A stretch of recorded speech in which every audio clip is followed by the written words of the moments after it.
Hello, my name is Craig Camp. I'm General Manager of Troon Vineyard here in Oregon's Applegate Valley. And this is another episode of Troon Talk, where we dig deeper into our farming and winemaking here at Troon Vineyard. And today our guest is Garett. Garett Long is our Director of Agriculture. Now, we started this process transforming to biodynamics and regenerative agriculture in 2017. And each year you layer more things on and more things, and your project becomes more complex. And we realized we really needed an on-site expert to take the role and to lead us to that next level. So Garett joined us last year and has just made tremendous strides for us in the time he's been here. So Garett, I'm going to ask you to start and tell us a little bit about your background, your voyage to arrive at Troon Vineyard. Yeah, sure. Well, thank you so much, Craig, and thank you for the kind words, kind introduction. I got my start in farming and in biodynamics right about 10 years ago. In 2012, I found a farm to go volunteer at through WOOF, or the Worldwide Opportunities on Organic Farms. And I went to volunteer at Apricot Lane Farms, which is in Ventura County, about an hour outside of Los Angeles. And I thought I was going for a 3-month volunteer gig. And as it turned out, I stayed for about the next 7 years. I did my master's degree at UC Davis in soil science during that 7-year period, and then returned back to Apricot Lane to continue farming there. It was an extremely formative experience. I worked 6 days a week. We worked early mornings, long days alongside the farmers, and it was my first experience in agriculture, and I really learned a ton. I fell in love with soil science, fell in love with soil, fell in love with animals, with sowing seeds, with watching cover crops grow, with watching animals graze. It was a really amazing experience to be on a farm for the first time and to be ingratiated into a system that was conceived as this whole farm organism that is biodynamics. And I had some really wonderful mentors along the way that really inspired both a greater understanding and a deeper appreciation that I've developed for biodynamics, for connecting with seasonal rhythms, for really understanding these relationships between plant, animal, mineral, this etheric and sort of cosmic connection to farming, the spiritual connection to farming. And we had some really wonderful mentors. One of them is Andrew Beatty, who is actually a consultant on this project here at Troon Vineyard, has been involved in guiding that transition to biodynamic agriculture. And Andrew and I have collaborated on a number of projects between 2012 and now. There was a project in Napa County where we were building a biodynamic farm on another estate vineyard. And when that project came to a close last year, Andrew suggested that I look into this cool little farm in Southern Oregon that he had been working with and that he had been telling me about for many years. And so I arrived here in August 2021, right before harvest. So Apricot Lane's a very special place. Perhaps you could just elaborate a little bit more about that project and what working there meant for you. Yeah, you bet. So Apricot Lane Farms was started just about a year before I arrived, and really they started farming in earnest in 2012. The owners or the managers of the farm, John and Molly Chester, had very different backgrounds from farming. John came from a filmmaking background, and Molly was a private chef working with clients in LA. And they both had this desire to sort of get out of the city and go learn about farming and grow their own healthy food. And with John's background in filmmaking, the camera was rolling from the first time they went out and just looked at the farm. And over the about an 8-year process, 8-year period. They were filming this transition, and it became a documentary film called The Biggest Little Farm that came out in 2018, which really captured that whole transition, the impact of using cover crops and integrating animals and planting diverse fruit orchards and a vegetable garden, and taking what was essentially this old rundown citrus and avocado farm with a bunch of pastures that had horses in them for many years. It was all kind of run down and conventionally managed for about 50 years. As they changed over, John and Molly brought in these really inspiring consultants, and all together, with the help of woofers like myself, volunteers, and a really amazing team that I learned so much from personally, we essentially regenerated this entire landscape. More than 200 acres the farm is comprised of, and it's about every kind of farm animal you could imagine. There was 100 different varieties of fruit and nut trees, easily 150 different things growing in the garden over the course of a single season. So just incredible diversity, biodiversity. There was a huge component of a huge interest in wildlife habitat restoration and conservation. And so that was also established on that farm. And what I really came to understand was the relationships, and again, the connectivity between all of these seemingly disparate systems, and seeing how they all related and harmonized to one another was a really incredible experience, and really lifted off my career into biodynamics and into agriculture. I point out you can still watch that film. You can stream that online. And we encourage everyone to take the time to do that. Absolutely. When did you become aware of biodynamics, and what do you think drew you to it?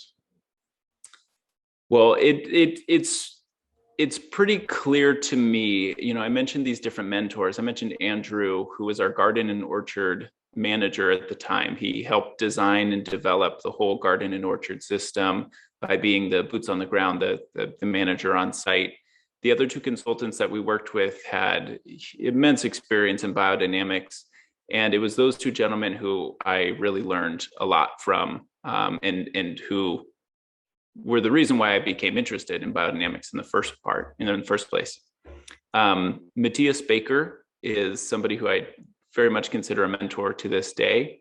He has been a practitioner in the Sacramento area, Northern California area, and worked with farms all over the world to really develop their prep making capacity. That's really his specialty, is to take these biodynamic preparations that are really at the heart of biodynamics and set it apart from any other form of agriculture, and to support farmers in their understanding of prep work and how preparation making is a reflection of the farmer, is a reflection of the rhythm of the seasons, and to better understand what was a lot of people may just perceive as maybe a recipe that Rudolf Steiner, who founded biodynamics, laid out these recipes for these 8 things, eight preparations. And what Matthias really did was, and continues to do to this day, is really experiment with different preps, using herbs that are native to Northern California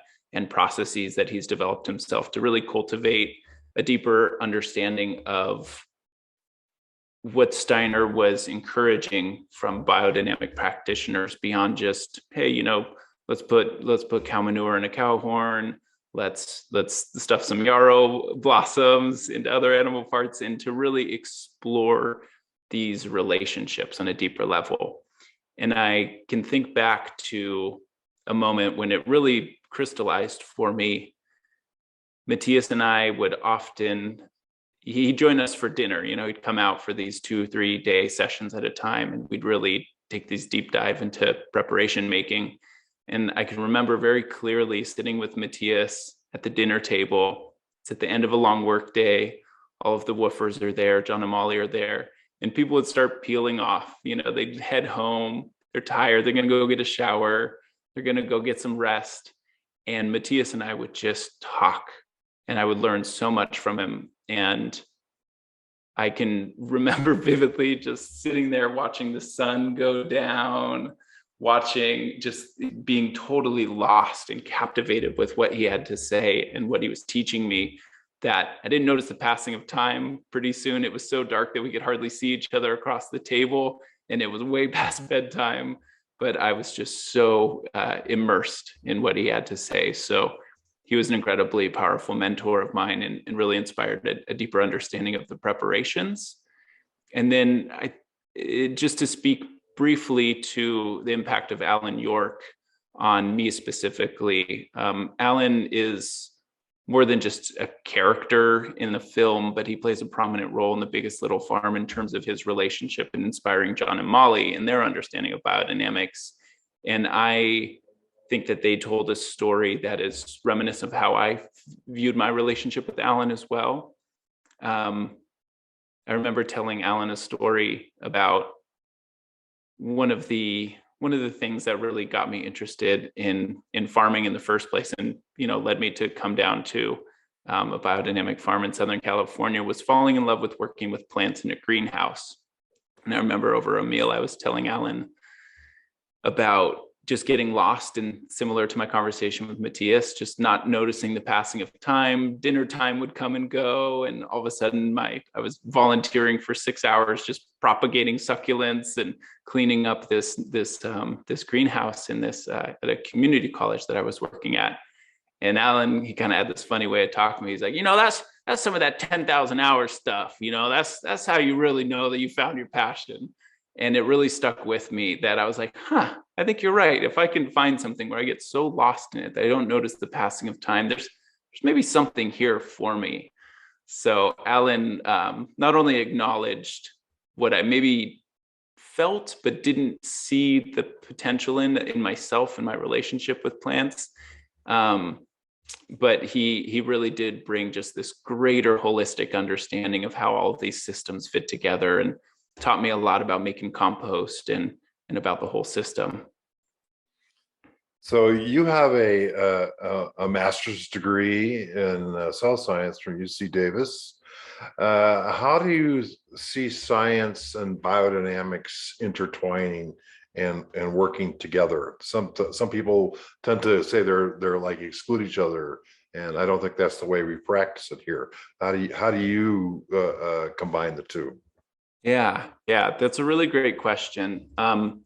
So I think going back to something that Matthias said to me and encouraged in me, first and foremost, I guess I should say, when I had vocalized an interest in getting a graduate degree, and I kind of passed it by these mentors of mine, Alan and Andrew and Matthias, they basically said, look, man, if you want to learn about farming, don't go to grad school, just farm, just stick it out. And for as much as I, followed their wisdom and followed this path that they put me on, I did disregard that, and I did go pursue, higher education. And something that Matthias told me sort of after the fact, or sort of once I was in it, and I came back, reflecting on all these things I was learning, and just learning so much about soil formation and soils in different places, and realizing that a lot of these principles that we were applying, like cover crops and animal integration and no-till and all these things, just made a lot of sense in the academic literature, that there's a real basis for them. And it's something that was very intuitive, I think, in ancient farming practices and more traditional farming practices. It's lost in our modern commercial industrial agriculture. But it was something that was very intuitive, and was finding a lot of proof in the literature. And a greater understanding. I came back so excited to share all these things with woofers, with John and Molly, with everybody, with my mentors. And it was only then that Matthias shared with me this reflection that Rudolf Steiner had a protege named Ehrenfried Pfeiffer. And Pfeiffer essentially, as I understand it, brought biodynamics to the US by way of New York. There are other practitioners that left Europe, but Pfeiffer trained directly with Steiner, and then has just a huge lineage of practitioners below him or beyond him. Pfeiffer was encouraged by Rudolf Steiner to pursue academics. Steiner had this idea around spiritual science that was based in these qualitative measures and this understanding of relationships. And he encouraged Pfeiffer to go get that traditional education, learn about weight and measure and number and how to quantitatively measure things and things like that, and to bring that understanding back to biodynamics and really connect that to the spirituality, connect that to rhythms, to relationships. And it was Matthias who shared that with me and told me, well, maybe I should read this biography of Pfeiffer. Maybe there's something in that for me. And so that was a long-winded way of I guess, just further talking about the things that inspired me. But in regard to the connection between science and biodynamics, there's a real quality to biodynamics that is difficult to measure, I think, with our best scientific instruments. There's a qualitative force that is not well understood by a lot of biodynamic practitioners or academics. And so it often gets written off as unscientific, or there's no basis to this. But if you ask any biodynamic farmer after they've been doing this for 5 or 10 years and what changes they've experienced on their farm, what sort of deepening of their own relationship and their own commitment to stewardship of their land, the proof is in the pudding. They might tell you that they're not sure why it works, but that there's definitely something to it. And so when I left Apricot Lane Farms about 3 years in to go to Davis and do my master's degree, I was really interested in studying biodynamics specifically and developing an experiment around better understanding something like horn manure or the preparations or biodynamic compost making. And I ended up focusing my research around compost tea as opposed to biodynamics. I think I was encouraged that in that academic setting that maybe biodynamics would be disregarded or looked down upon, especially at a big agriculture university like Davis, UC Davis, a world leader in teaching and research related to agriculture, which it certainly is. And so I sort of took this slightly divergent path to take a more traditional academic approach. And then, like Pfeiffer, brought that back to the farm to conduct on-farm research, and spent the next 2.5 years as the research and outreach coordinator at Apricot Lane, and really looking at the impacts of biodynamic practices on metrics of soil health, on the nutritional quality of the chicken eggs, of the avocados, the lemons that we were growing, and doing real science. Which was really, really neat to be able to take, I guess I sort of said it already, to take that really traditional academic understanding and to apply it onto a biodynamic farm that is often so misunderstood. This is a process you're continuing here at Troon. Yeah, absolutely. I think, our best cutting edge science, our most sensitive instruments, our best line of questioning continues to develop. I think that's the beauty of the scientific method, is you're constantly standing on the shoulders of giants, standing on the people who came before you and building off of their research programs and digging deeper into specific questions. And that's really something that I hope to do here. We're doing things like looking at the microbiome of our soil and how it relates to the chemistry of our wines, to the microbiology that are present in our natural, naturally fermented wines. And I think to look at, again, to study those relationships is to gain a better understanding of how life works. These sort of synergistic effects, be they supportive, be they antagonistic, synergistic, to better understand, these microbial communities, and all of this is a path that I'm very excited to continue working on here at Troon. I think there's a lot of really cool stuff that have already been started by the folks that came before me. And now I get to enter in and get to ask my own line of questions. Yeah. So you mentioned you were a woofer and woofer several times. You better explain what a woofer is. Sure. Yeah. So Worldwide Opportunities on Organic Farms is this international organization that connects organic host farmers and folks like myself, oftentimes young people, folks who are looking for a career change, maybe more meaning in their life, or just an opportunity to go travel and and to do a work exchange program. So, there's organic host farms all over the world. You could go to a vineyard in Tuscany. You could go to learn about cheese making in Switzerland. You could go to learn about sweet potato growing in Ghana. There's just farms all over the world that allow you to travel and do a work exchange.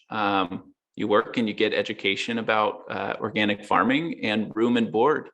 And my commitment was 3 months. Other people stay for shorter stays, sometimes longer. And it's a program that I really hope to work with and institute here at Troon as well. It was such a formative experience for me to sort of intern and apprentice and eventually level up to the point where I was running the program and could help ingratiate other young people or other folks who are just interested in biodynamics, interested in coming to Apricot Lane in that case. And it's something that a program that I'd love to start here at Troon too. We've got a big garden coming up here. Got a big garden. Is going to need some extra hands, Craig. Yeah. So last year, Troon became the second winery in the world to become Regenerative Organics certified, and you were early involved in that and development of that certification. How do you see that working in the future together with biodynamics and what it means to introduce a new certification? Yeah, that's a really great question. I've had lengthy conversations about the role of certifications in agricultural operations. The Regenerative Organic certification, I helped pilot a program when I was at Apricot Lane Farms, 2017, I believe. We joined the Regenerative Organic Alliance. It was at the time sort of a conglomerate of Dr. Bronner's, of Patagonia, of a few other folks who are sort of leading in sustainability in terms of big brands. And they were collaborating with the Rodale Institute and a few other individuals to develop a whole certification program that has become ROC today. And they had asked Apricot Lane Farms, which is just about 45 minutes up the road from the Patagonia headquarters and the flagship store in Ventura, California. They had asked Apricot Lane Farms if we would join the pilot program and give them feedback on it. And so I was there and working with the folks to pilot that program, to give feedback on the framework, on the sets of standards, how difficult it is, how beneficial it is to, again, start to harmonize all these different aspects. ROC involves 3 pillars, which is soil health, animal welfare, and a social fairness or farmer and farm worker fairness pillar. And all 3 of those support each other. They are standalone certifications in a lot of cases, but ROC incorporates all 3 of them in a way that creates, again, just more of a holistic understanding, a holistic commitment to sustainability, to social fairness, animal welfare. And these are all tenets that are similar to biodynamics as well. The framework is a little bit different in terms of the certification. The standards are slightly different, but there is a ton of overlap. I think there's more in common between biodynamic certification and ROC than there are differences. And I see a real potential to marry those certifications. Again, biodynamics really brings in this spiritual component that is one of the unique things that sets it apart from ROC. And I think there's a real opportunity, especially with wine, for people to experience, to have maybe more of a spiritual connection to what they're eating or drinking that comes from a farm. And wine has this incredible ability to reflect terroir, to reflect place, the people, the soil, the climate, the culture that created this wine. And I think there's a real opportunity there for people who are maybe unfamiliar with wine to start to develop a deeper appreciation for it. And I think, if I'm not mistaken, Craig, this is partly how your appreciation for biodynamics came about, was the recognition that all these wines that you were really enjoying, that were really compelling, were biodynamic, right? Correct. Absolutely. Yeah. Yeah. So how do you see the regenerative organic pushing this whole process forward? Yeah. Okay. Well, yeah. Sorry. Thank you for bringing me back on track.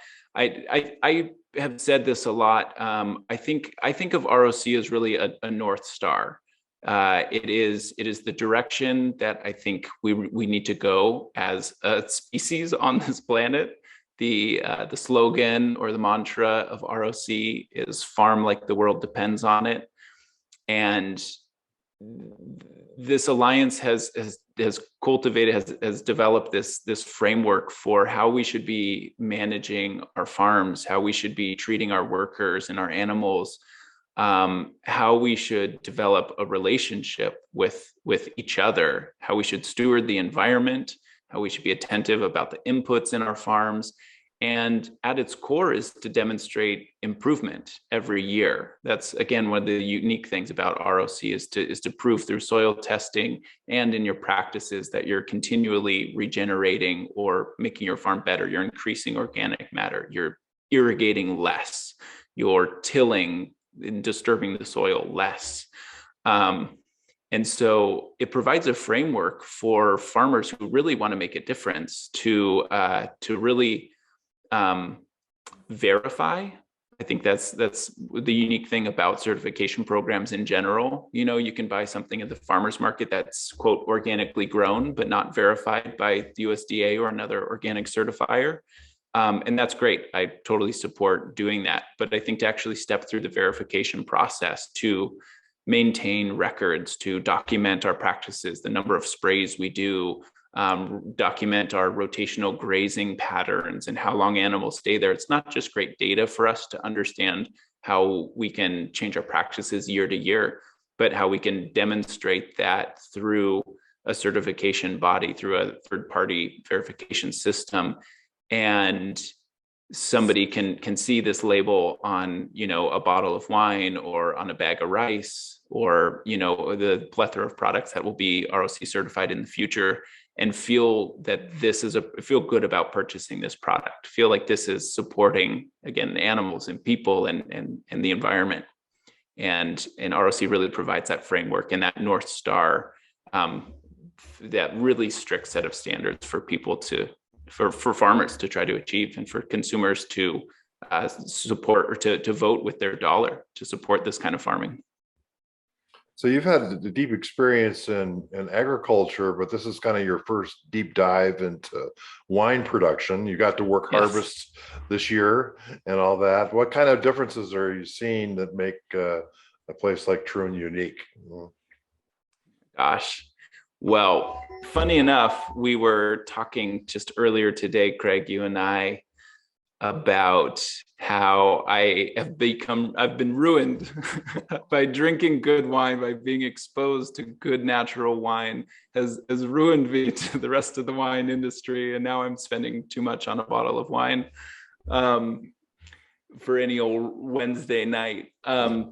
So it besides just developing a real appreciation for good quality wine, and wine that's, again, compelling and expressive and interesting, beyond just developing appreciation for that and developing better palate, what I have really come to understand is how to create a whole farm system within a vineyard.